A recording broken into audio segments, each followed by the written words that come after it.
उत्तराखंड मुक्त विश्वविद्यालय के सामुदायिक रेडियो स्टेशन हेलो हल्द्वानी में मैं डॉक्टर प्रीति बोरा गृह विज्ञान विभाग से आपका स्वागत करती हूँ। श्रोताओं, जैसा कि आप जानते हैं कि पूरे विश्व में 1 से 7 अगस्त के बीच प्रतिवर्ष विश्व स्तनपान दिवस मनाया जाता है और इस बार विश्व स्तनपान दिवस की थीम है let the breast feeding and work, अर्थात जो कामकाजी महिलाएं हैं उनके लिए स्तनपान कितना ज़रूरी है और हम इस बात पर जोर दें कि जो कामकाजी महिलाएं हैं उनके लिए स्तनपान एक बोझ ना हो। कार्यस्थल पर और उनके आसपास के जो एनवायरनमेंट है उसमें इस तरह का हम सकारात्मक कई दिशाओं में प्रयास करें कि उनके लिए उनके बच्चे को स्तनपान कराना एक आसान जो हो वो प्रोसेस हो और वो अपने आप को इसमें सहज महसूस करें। वर्ल्ड हेल्थ ऑर्गेनाइजेशन और यूनिसेफ और कई सारी जो मिनिस्ट्रीज़ हैं जो इस दिशा में कार्य करती हैं उन्होंने इस थीम को सपोर्ट किया है और उन्होंने जो ये थीम है इसको फोकस किया है बेसिकली जो ब्रेस्ट फीडिंग है और जो हमारा कार्यस्थल है, जो कार्य है और स्तनपान को के बीच में सामंजस्य बिठाने के लिए जो ज़रूरी सेवाएं, जो ज़रूरी जो कार्य हम कर सकते हैं उन पे फोकस करने के लिए बल दिया है और इस बात पर बल दिया है कि जो ब्रेस्ट फीडिंग मदर है, जो धात्री महिलाएं हैं, उनके लिए कम से कम 18 महीने की और आइडियली जो 6 महीने की जो लीव्स हैं वो पेड होनी चाहिए। कैसा भी सेक्टर हो, वर्किंग सेक्टर हो, government, non government, private, corporate, जैसा भी सेक्टर हो, उनके लिए ये ज़रूरी है कि उनको यह पेड लीव्स मिलें। और इसके अलावा उन्होंने वर्क प्लेस एकोमोडेशंस पर भी फोकस किया है कि 6 महीने के बाद इस बात पर भी बल दिया जाए जो छोटे बच्चों की जो माताएं हैं जो ब्रेस्ट फीड उनको करा रही हैं उनको कार्यस्थल के आसपास ही उनका एकोमोडेशन हो जिससे कि उनको इस प्रोसेस में किसी तरह की परेशानी नहीं हो। चूँकि आज के जो एनवायरनमेंट है, आजकल का जो माहौल है उसमें जैसा आप देख सकते हैं कि कई सारी महिलाएं जो हैं वह कार्यकाजी हैं और उनके लिए बच्चे होने के बाद एक बोझ सा होता है कि वो अपने बच्चे की देखभाल, उसको स्तनपान और अपना कार्य दोनों को कैसे बैलेंस कर सके।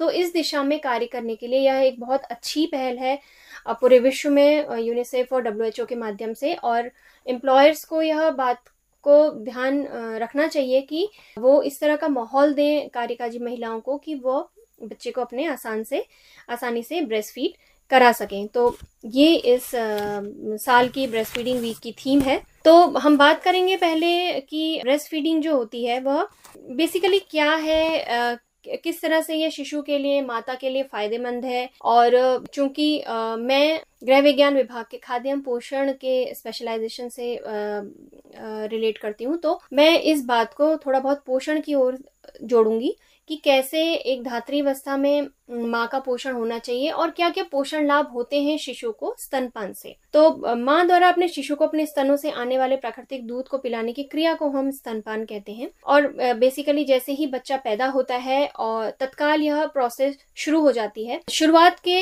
आधे से, जब बच्चा पैदा होता है तो शुरू में आधे से 1 घंटे के बीच में बच्चा बहुत एक्टिव होता है। तो यह जरूरी है और आपने सुना भी होगा कि डॉक्टर्स कहते हैं ब्रेस्ट फीडिंग को जितनी जल्दी हो सके उतनी जल्दी स्टार्ट करना चाहिए। तो जैसे ही बच्चा बाहर आता है तो वैसे ही ये प्रोसेस स्टार्ट करें तो उतनी इफेक्टिव और उतनी सक्सेसफुली यह प्रोसेस हो पाती है, बच्चा उतनी जल्दी दूध पीना सीख पाता है। तो यह जरूरी है कि जैसे ही बच्चा पैदा हो उतनी जल्दी ही उसको ब्रेस्ट फीड कराना शुरू करना चाहिए। बेसिकली जो माँ का दूध होता है वह बच्चे की ग्रोथ एंड डेवलपमेंट के लिए तो कार्य करता ही है और यह एक बहुत इंपॉर्टेंट चीज है जो इम्यूनिटी बिल्डिंग है बच्चे की, उसमें मदद करता है। जो नवजात शिशु होता है उसके शरीर में रोग प्रतिरोधक क्षमता नहीं होती और यह उसको टोटली अपने माँ के दूध से प्राप्त होती है। तो इसलिए जो बच्चे माँ का दूध पीते हैं, एक्सक्लूसिव ब्रेस्ट फीड करते हैं पहले 6 महीने में, उसमें उन बच्चों में किसी भी बीमारी को लड़ने की संभावना उस समय और आने वाले जीवन में भी बेहतर होती है उन बच्चों से जो बच्चे माँ का दूध नहीं पीते। और इस दौरान अगर बच्चा किसी भी अन्य जीवाणु, कीटाणु के संपर्क में आता है तो उससे यह माँ के कांटेक्ट में आने से माँ के शरीर में यह उसके जीवाणु के खिलाफ प्रतिरोधक तत्व बनते हैं और वो सीधे दूध से बच्चे के पेट में पहुंचते हैं और इस तरह बच्चा उन जीवाणु कीटाणुओं से भी रोग प्रतिरोधक क्षमता डेवलप कर लेता है जो उसको माँ के शरीर से बाहर आने के बाद होते हैं या उनके कांटेक्ट में आते हैं।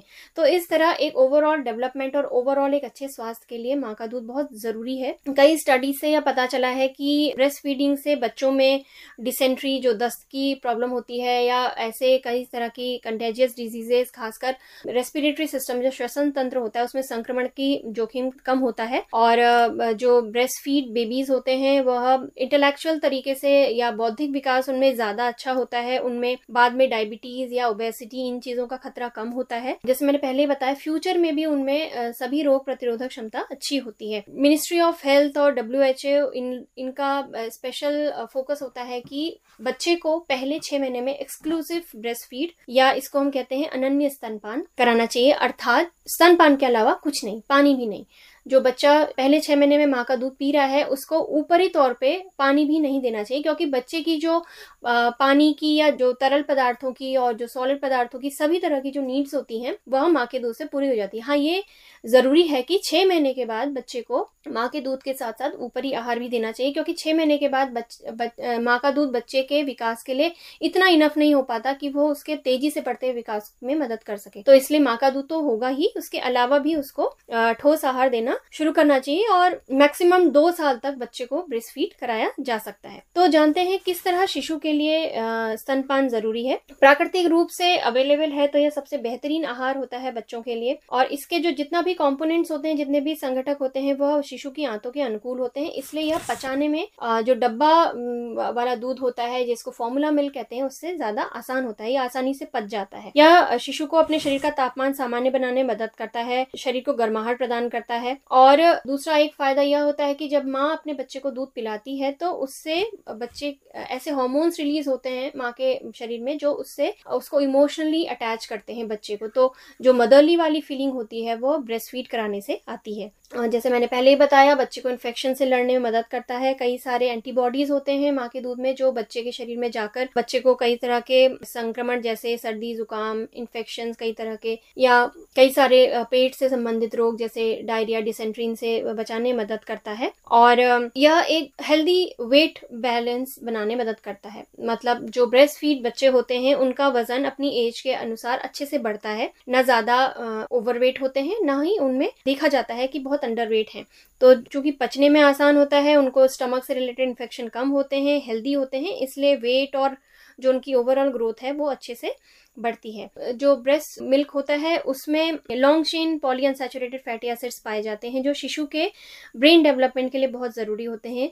हमारे शरीर में ऐसे बैक्टीरियाज होते हैं हमारे इंटेस्टाइन में जो पाचन तंत्र को बेहतर बनाते हैं, तो वह माँ के दूध में मिलते हैं जो बच्चे के शरीर में जाके उसका पाचन तंत्र बेहतर करते हैं। साथ ही किसी भी तरह का इन्फ्लेमेशन जैसे दर्द, सूजन, जलन किसी भी तरह की होती है तो उसको कम करने में या हटाने में मदद करते हैं।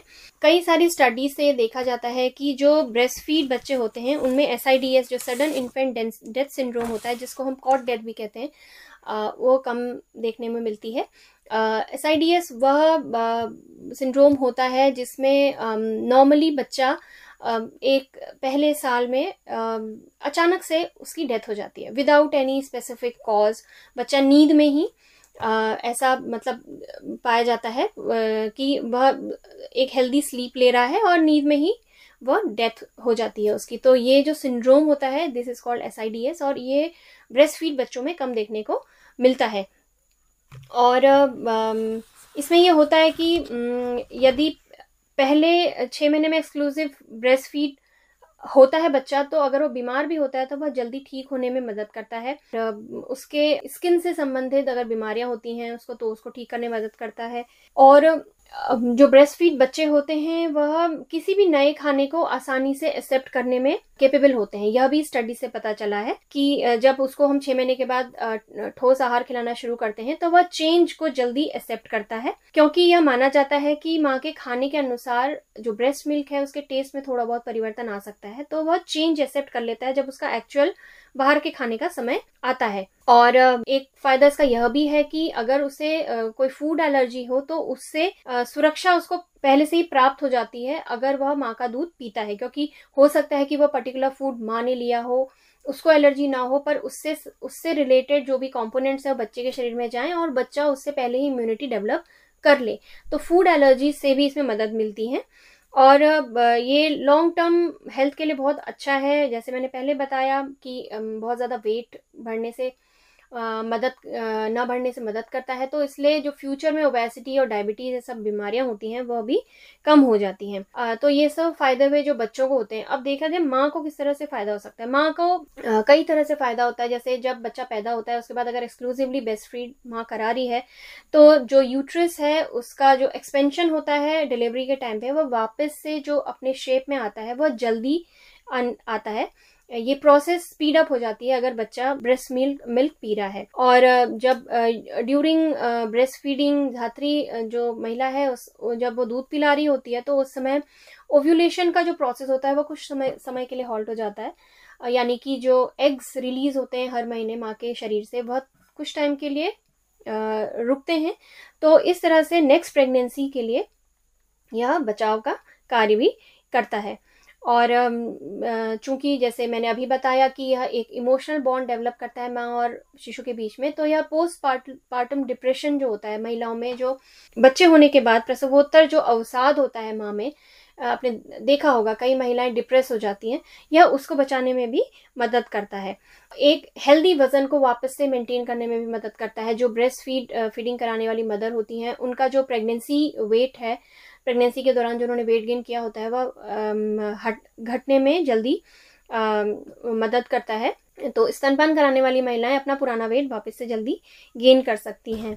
और आगे लाइफ में यह टाइप 2 डायबिटीज़ और ब्रेस्ट कैंसर और ओवेरियन कैंसर इनके खतरे को भी कम करता है। और ऑस्टियोपोरोसिस और हृदय संबंधी रोगों को भी कम करने में मदद करता है। और इसके कई सारे इकोनॉमिक बेनिफिट्स भी हैं। चूँकि डब्बा जो फॉर्मूला मिल्क होता है वह महंगा होता है और बच्चे के लिए खरीदने के लिए एक कांस्टेंट इसमें आपको लागत चाहिए। तो चूँकि स्तनपान पूरी तरह से फ्री है तो इसके लिए यह किफ़ायती भी है। और इसके लिए तापमान और स्वच्छता के बारे में ज़्यादा चिंता करने की ज़रूरत नहीं होती, क्योंकि अगर हम बॉटल फीड करा रहे हैं बच्चे को तो उसके लिए साफ़ सुथरी बॉटल्स और निपल्स और इसको अच्छे से हमें हर बार स्टरलाइज करना पड़ता है। वो केस माँ के दूध में नहीं होता। और न ही उसके टेम्परेचर को मेंटेन करने की ज़रूरत है, क्योंकि जो बच्चे के लिए अनुकूल टेम्परेचर होता है वह माँ के दूध में होता है, वह उतने ही टेम्परेचर का होता है जितना बच्चे को चाहिए। तो ये सब कुछ चीज़ें हैं जो माँ के लिए भी बेनिफिट हैं। अब पोषक तत्वों की क्या आवश्यकताएं होती हैं यह देख लेते हैं। जो Indian council of medical research है उसके अनुसार एक धात्री माता प्रतिदिन लगभग 600 से 800 मिलीलीटर दूध उत्पादित करती है।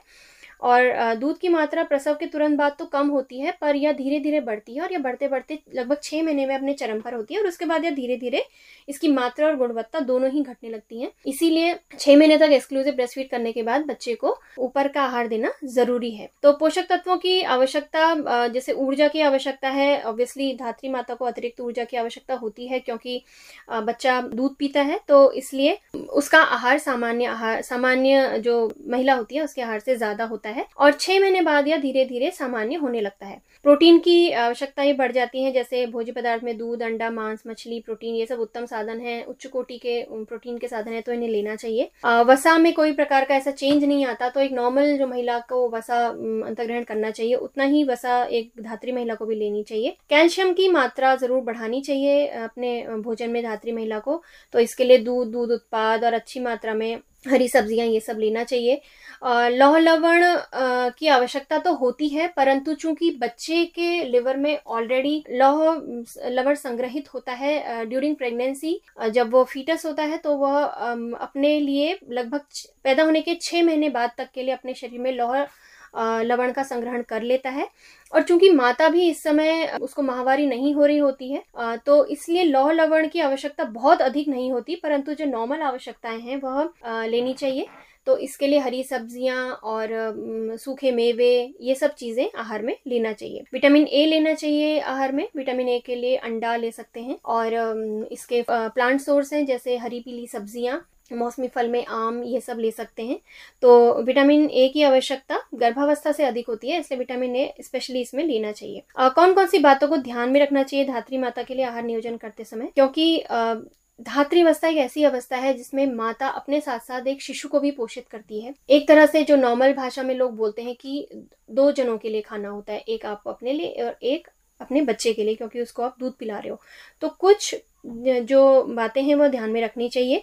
इस अवस्था में दूध, अंडा, मांस, मछली, पनीर, छाछ, इन सबको अधिक मात्रा में आहार में शामिल करना चाहिए, क्योंकि इन सब में उत्तम गुणवत्ता का प्रोटीन पाया जाता है जो बच्चे के विकास में बहुत मदद करता है। और जल बहुत अधिक पीना चाहिए, क्योंकि लगातार दुग्धस्राव होने के कारण माता के शरीर में जल की कमी हो जाती है। तो अपने उस मात्रा को मेंटेन रखने के लिए और अपने शरीर की जल की मात्रा को मेंटेन करने के लिए धात्री जो माता है उसको जल अधिक पीना चाहिए।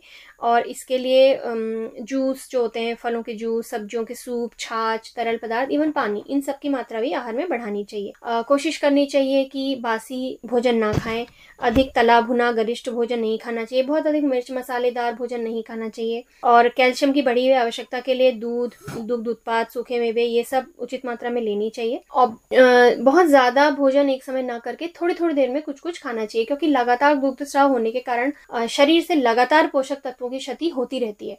तो इस क्षति को वापस से मेंटेन करने के लिए थोड़ी थोड़ी देर में कुछ ना कुछ खाना जरूर चाहिए। इसके लिए क्या करना चाहिए, दिन भर के आहार को छोटे छोटे टुकड़ों में बांटें और छोटे छोटे अंतराल पर कुछ ना कुछ खाते रहें।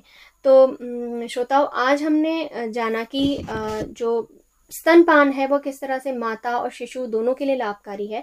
हम सबको यह प्रयास करना चाहिए, जो इस बार की वर्ल्ड ब्रेस्ट फीडिंग वीक की थीम है, let the breast feeding and work, इस पर हम ध्यान दें और अपने कार्य क्षेत्र में कार्यकाजी महिलाओं के लिए ऐसा माहौल बनाएं या इस बात पर फोकस करें कि वह अपना कार्य और अपने शिशु के पालन पोषण दोनों में अच्छे से सामंजस्य बिठा सके। नमस्कार।